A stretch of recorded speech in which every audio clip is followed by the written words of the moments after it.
Jerônimo de Albuquerque e o comando da Força Naval contra os franceses no Maranhão. Este artigo analisa a trajetória de Jerônimo de Albuquerque, que comandou uma força naval contra os franceses que se instalaram no Maranhão em 1612, liderados por Daniel de La Touche, senhor de La Ravardieres. O braço invicto vejo com que amansa. A dura cerviz bárbara insolente, instruindo na fé, dando esperança, do bem que sempre dura e é presente. Eu vejo com rigor da tesa lança, acossar o francês, impaciente, de lhe ver alcançar uma vitória, tão capaz e tão digna de memória. Estes versos de Bento Teixeira, escritos em 1601, apresentam dois enormes desafios aos portugueses que iniciavam a ocupação e conquista do norte do futuro Brasil na virada do século XVI para o XVII. Primeiro, era preciso amansar a população indígena, bárbara e insolente, a partir de sua cristianização. Em segundo lugar, fazia-se necessário acossar o francês, com o rigor da tesa lança, expulsando da região. Para a realização dessas duas tarefas, o envolvimento dos pioneiros da família Albuquerque foi fundamental. Um de seus membros mais notórios foi Jerônimo de Albuquerque, de 1548 a 1618, que depois juntou Maranhão a seu sobrenome. Nascido no Brasil, era filho do português de mesmo nome e da índia tupi batizada como Maria do Espírito Santo Arcoverde. Seu pai, também Jerônimo de Albuquerque, chegou ao Brasil em 1535 com a irmã, que era a esposa de Duarte Coelho, o donatário da capitania de Pernambuco. Auxiliou o cunhado enquanto ele estabelecia as bases de sua propriedade, fundando Igaraçu e Olinda. Substituiu-o depois de sua morte, em 1554, como capitão-mor, até a chegada de seu sobrinho, o segundo donatário. Ajudou, mais tarde, o terceiro donatário ainda no período difícil do início da ocupação de novas terras. Permaneceu o resto de sua vida no Brasil. Na prática, podia-se autodenominar um dos conquistadores da terra, o que lhe trazia prestígio no Novo Mundo. Faleceu em 1593, deixando dezenas de filhos com índias e com a portuguesa com quem se casou 25 anos depois de chegar ao Brasil e que veio de Portugal para ser sua esposa. Foi apelidado de Adão Pernambucano por sua notável contribuição para a elevada frequência do sobrenome Albuquerque no país. Ao que parece, contudo, Jerônimo de Albuquerque não recebeu do rei as recompensas pretendidas. Dos muitos filhos de Jerônimo de Albuquerque, o Jerônimo, filho da Índia e neto do Morubixaba Arcoverde, foi o que mais se destacou. Nos 2 primeiros séculos do Brasil colônia, ser criado por uma índia tupi podia ser muito vantajoso sob alguns aspectos. Seus hábitos de higiene eram mais adequados para o clima tropical, o idioma mais falado na terra era o tupi, e a alimentação indígena, em geral, mais sadia do que a portuguesa. Ele combateu índios hostis e franceses invasores, liderando naturais da terra e portugueses. Falava fluentemente o tupi, sua língua de infância, e o português, compreendendo claramente as duas culturas, era alguém, portanto, capaz de conectar mundos distintos. O mameluco Jerônimo de Albuquerque, devidamente perfilhado, filho da princesinha índia, como se dizia de Maria Arcoverde, foi daqueles que se aportuguesaram completamente, ao menos nos fatos públicos da vida. A experiência inicial, ele obteve acompanhando seu pai nos combates, principalmente contra índios inimigos. Por determinação paterna, casou-se com Filipa de Melo. Os tupis se organizavam em sociedades guerreiras e havia frequente conflito entre as tribos, acumulando ofensas mútuas ao longo do tempo, que exigiam vinganças. Muitas vezes, também, uma disputa interna fazia com que uma família se afastasse, às vezes formando, mais tarde, uma nova tribo, quando sobrevivia aos ataques do grupo a que pertenciam originalmente. Os portugueses, ao chegarem ao Brasil em pequenos grupos, precisavam se aliar a uma das tribos, ganhando, como consequência, muitos inimigos. Isso tornou muito difícil o início da colonização, trazendo certo insucesso de quase todas as capitanias hereditárias. Pernambuco, no entanto, prosperou e o Jerônimo pai exerceu um papel importante para esse sucesso. Jerônimo Filho, o brasileiro, foi, mais tarde, fundamental para a ocupação portuguesa do Nordeste brasileiro, contribuindo para a unidade futura do território nacional. Nessa época, porém, não existia a consciência de ser brasileiro. Não havia patriotismo, eram vassalos do rei de Portugal. As pessoas estavam defendendo seus interesses, sua cultura e religião e não tinham sentimentos semelhantes aos atuais. Desde as primeiras décadas do século XVI, os franceses se interessaram pelo Brasil, procurando negociar os produtos da terra com os índios do litoral, que eram principalmente tupis, que, durante sua demorada expansão ao longo da costa, para o sul, haviam expulsado os habitantes indígenas anteriores. O pau-brasil era o produto mais interessante, pois tinha muita demanda para a manufatura de tecidos francesa, por prover corantes em tons de vermelho, muito apreciados na Europa. As diversas expedições que empreenderam permitiram o acúmulo de conhecimentos a respeito do litoral brasileiro, inclusive da região entre o Mearim e a Foz do Amazonas, que era praticamente desconhecida pelos portugueses. Os franceses procuraram se estabelecer no Brasil. Eram empreendimentos de natureza privada, algumas vezes por particulares que tinham cartas de curso autorizadas pelo rei da França, mas que contavam com pouco ou nenhum auxílio do governo francês. Encontraram sempre a reação do governo de Portugal e de forças organizadas espontaneamente por portugueses que habitavam o Brasil, inclusive com o apoio de forças navais e tropas espanholas, no período da União Ibérica, de 1580 a 1640. O estabelecimento francês na Paraíba acabou redundando em fracasso quando sofreu o ataque de portugueses, apoiados, no final, por uma força naval comandada por um almirante espanhol, Diogo Flores Valdez. Os invasores se retiraram para o Rio Grande do Norte. Para desalojá-los, o capitão-mor de Pernambuco, Manuel Mascarenhas Homem, organizou uma expedição, em 1597, e escolheu Jerônimo de Albuquerque, o mameluco, para comandar uma das companhias de infantaria por suas boas qualidades de líder guerreiro. Jerônimo era capaz de articular interesses portugueses com a cultura dos índios. Expulsos os franceses e seus aliados indígenas, o Forte dos Reis Magos, que os portugueses ergueram na entrada da foz do Rio Grande, foi entregue a Jerônimo de Albuquerque. Após pacificar os índios locais, Jerônimo fundou, em 1599, na margem direita do rio, um povoado que foi a origem da cidade de Natal. Em 1603, ele foi nomeado capitão-mor do Rio Grande por 6 anos. Ele, de fato, gozava de prestígio na América, não apenas por seus feitos, mas também por ser filho de um conquistador, Jerônimo Pai, que ganhou fama em Portugal, onde foi até citado em versos por poeta de sua época.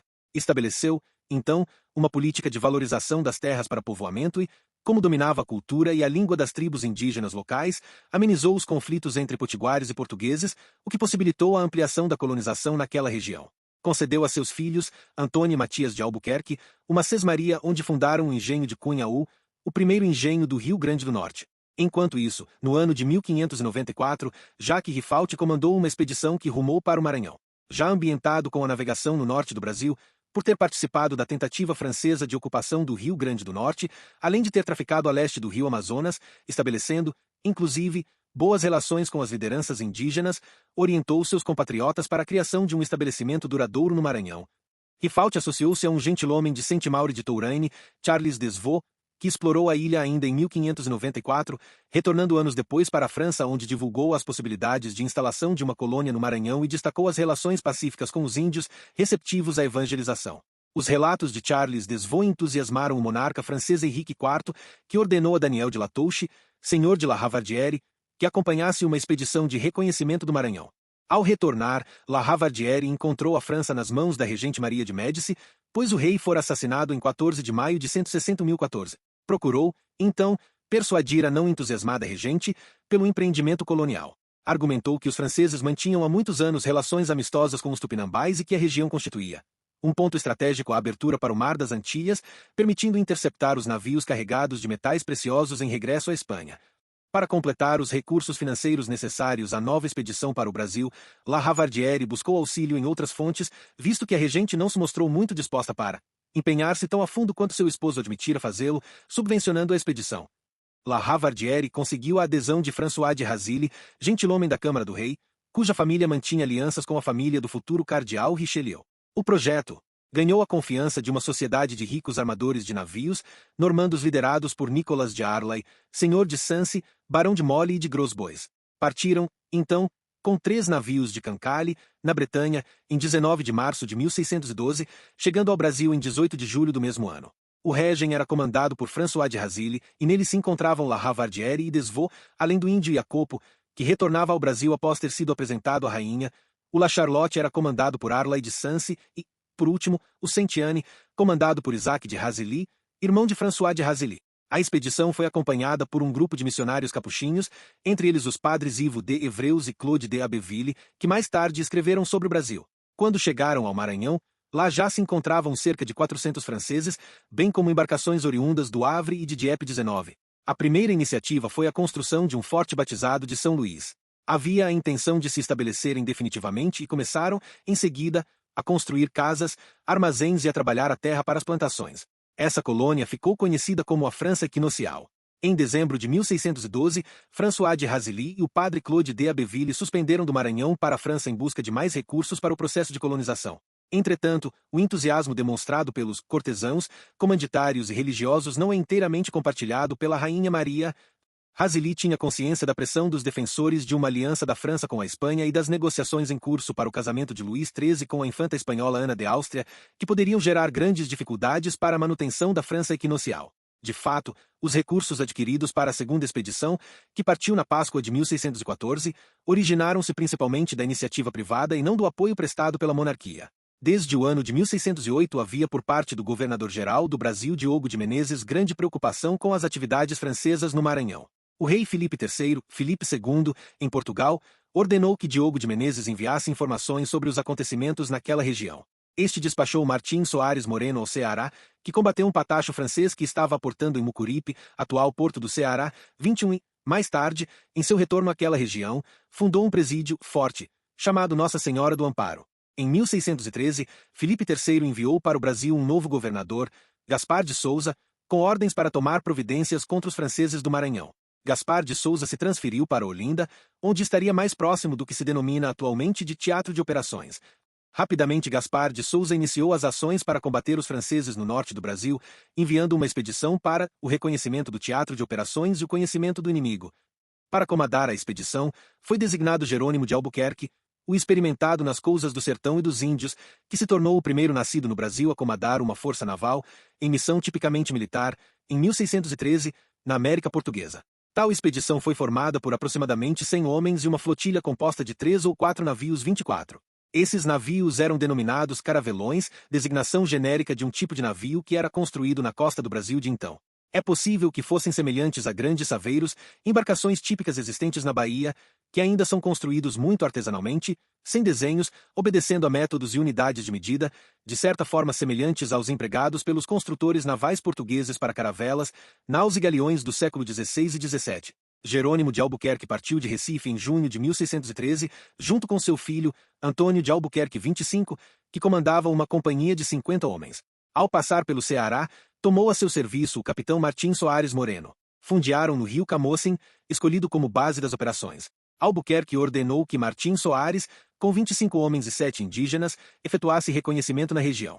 Martim Soares efetuou o reconhecimento e destruiu alguns redutos franceses, mas não pôde regressar ao Camocim para apresentar os resultados a Jerônimo de Albuquerque em função das condições adversas de navegação. Dirigiu-se para as Antilhas e depois para a Espanha, chegando a Sevilha em 24 de abril de 1614. Sem o regresso de Martim Soares Moreno, Albuquerque retirou-se de Camocim, por considerar a aguada ruim, e foi para o Buraco de Tartaruga, ou Jericoacoara, fundando uma pequena fortificação, Nossa Senhora do Rosário. Em função da escassez de alimentos, retornou para Pernambuco por terra, ordenando que os navios também regressassem para aquela capitania. Manteve o forte guarnecido com 40 soldados comandados por seu sobrinho, Gregório Cardoso de Albuquerque. Em 25 de maio, chegou a Recife, como seu adjunto, Diogo de Campos Moreno, tio de Martim Soares Moreno, com aproximadamente 100 homens, para se unir a Jerônimo de Albuquerque. Em Olinda, em 22 de junho, Gaspar de Souza entregou a Jerônimo de Albuquerque um regimento nomeando-o para capitão da conquista e descobrimento das terras do Maranhão, provisão de 29 de maio de 1613. No mesmo dia, Albuquerque partiu por terra até o Rio Grande do Norte para reunir índios flecheiros para a jornada. Dias depois, foram enviados 2 caravelões para aquela capitania, com soldados e mantimentos. Em 24 de julho de 1614, chegou ao porto de Recife um navio com uma carta de Martim Soares Moreno que continha informações referentes ao efetivo, às fortificações e à força naval dos franceses. A partir desse momento, os preparativos da jornada foram iniciados. Com as informações reunidas, Gaspar de Souza conversou com os principais comandantes, Alexandre de Moura, então capitão-mor de Pernambuco, sargento Mor Campos Moreno e Vicente Campelo, capitão do Forte de Laje do Recife. Ficou decidido que, em face da possível aliança com o principal Merataopa da Ilha do Maranhão, a força luso-brasileira deveria seguir até o rio Maranhão e, nele entrando, desembarcar na terra firme, fronteira à aldeia daquele cacique. Em 21 de agosto, os navios estavam prontos. Sob o comando de Diogo de Campos Moreno, se encontraram com Jerônimo de Albuquerque em 26 de agosto.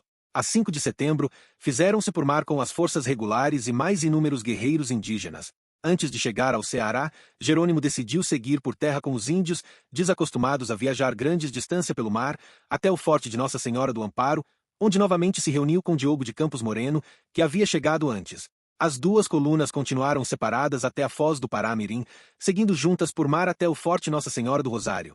Antes de se estabelecerem próximo aos franceses, foi efetuado novo reconhecimento da região pelo capitão Belchior Rangel, com alguns homens e o piloto Sebastião Martins, que acompanhou Martí Soares naquela primeira expedição de reconhecimento em 1613.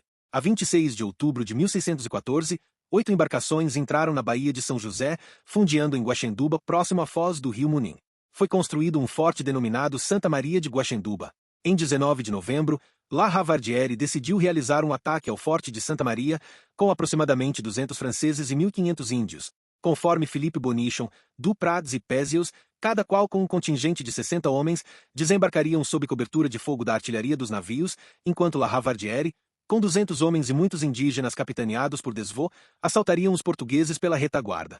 Mas estes foram mais rápidos, atacando de surpresa para bater separadamente as duas forças francesas. A tentativa de desembarque foi rechaçada, os franceses lançados à praia, suas embarcações incendiadas, Pézios ferido mortalmente, Latouche de Cavanes, irmão de La Ravardieres, e outros gentis homens normandos, Saint-Gilles e de Ambreville, tombaram com a maior parte dos soldados, marinheiros e colonos, entre eles Bridon, natural de Dieppe, o mestre Vincent Guerard e o Ourives Belanger, de Rouen. La Ravardieres, tendo em vista o grande fracasso da iniciativa militar, ofereceu um armistício de 1 ano a Albuquerque, que foi assinado e remetido a ambas as coroas. Havia já uma grande indisposição da monarquia francesa em relação à França equinocial, logo os reforços para a empresa francesa no Brasil não foram enviados a La Ravardieres. A trégua não foi aceita pelo rei Filipe III, que ordenou nova campanha contra os franceses, cujo comando passou para o então capitão-mor de Pernambuco Alexandre de Moura. Durante o período de tréguas, Jerônimo de Albuquerque passou para a Ilha do Maranhão e fundou o Fortim de São José de Itapari. Os franceses capitularam em novembro de 1615, conforme a descrição da historiadora André Daer. Em 1º de novembro, antes do término da trégua de 1 ano, uma armada de 9 navios comandados pelo capitão português Alexandre de Moura cerca os franceses na Grande Ilha, enquanto as forças comandadas por Jerônimo de Albuquerque se dirigem, no dia seguinte, para o Forte de São Luís, onde La Ravardieres acaba rendendo-se sem resistência. As vitórias sobre os franceses no Maranhão fizeram com que Jerônimo de Albuquerque fosse reconhecido pelo reino como capitão-mor da conquista daquela capitania. Graças às iniciativas de homens como Jerônimo de Albuquerque, a monarquia podia se viabilizar em suas conquistas. Afinal, esses homens, dispersos em intrincadas redes imperiais, eram capazes de movimentar redes que traziam substância à política ultramarina. O rei se representava graças à lealdade desses homens, por isso dependia deles, que transformavam política em ação governativa. Frequentemente adaptavam as ordens régias às realidades locais, de acordo com os seus interesses e os de suas redes. Por isso, o renomado historiador inglês John Eliot afirmou que a autoridade real era filtrada, mediada e dispersada. Ocupado o Maranhão, Francisco Caldeira Castelo Branco recebeu ordens para se estabelecer na região da foz do rio Amazonas, fundando o Forte do Presépio, de onde se originou a cidade de Belém. Isso completou a ocupação da costa norte pelos portugueses, sempre projetando o poder militar por meio de forças navais. Jerônimo de Albuquerque obteve o auxílio de índios, antes um obstáculo à presença lusa na região norte, em favor da coroa. O brasileiro, em uma ação pioneira, comandou uma força naval e teve participação relevante na expulsão de invasores franceses. A partir da aplicação do poder naval, foi capaz de assegurar aos portugueses o domínio do norte do futuro Brasil, permitindo que essa área fosse incorporada à atual configuração do território brasileiro. O mérito da conquista e da vitória, tão digna de memória, sobre os invasores fez com que Jerônimo de Albuquerque acrescentasse em seu sobrenome Maranhão, vinculando sua própria identidade à terra que, à custa do seu sangue e fazendas, defendeu. E assim encerramos mais um capítulo fascinante da nossa história naval, que nos mostra como personagens como Jerônimo de Albuquerque moldaram o Brasil que conhecemos hoje. Espero que essa aula tenha ajudado você a entender melhor a importância do poder naval na formação do nosso território. Se você gostou desse conteúdo, não esqueça de deixar o seu like, se inscrever no canal rumo ao SMVRM2 e ativar o sininho para não perder nenhuma novidade. Aqui, o seu sonho de ser oficial do Serviço Militar Voluntário da Marinha do Brasil fica cada vez mais perto de se realizar. Muito obrigado pela companhia, bons estudos e até a próxima aula. Bons ventos e mares tranquilos a todos.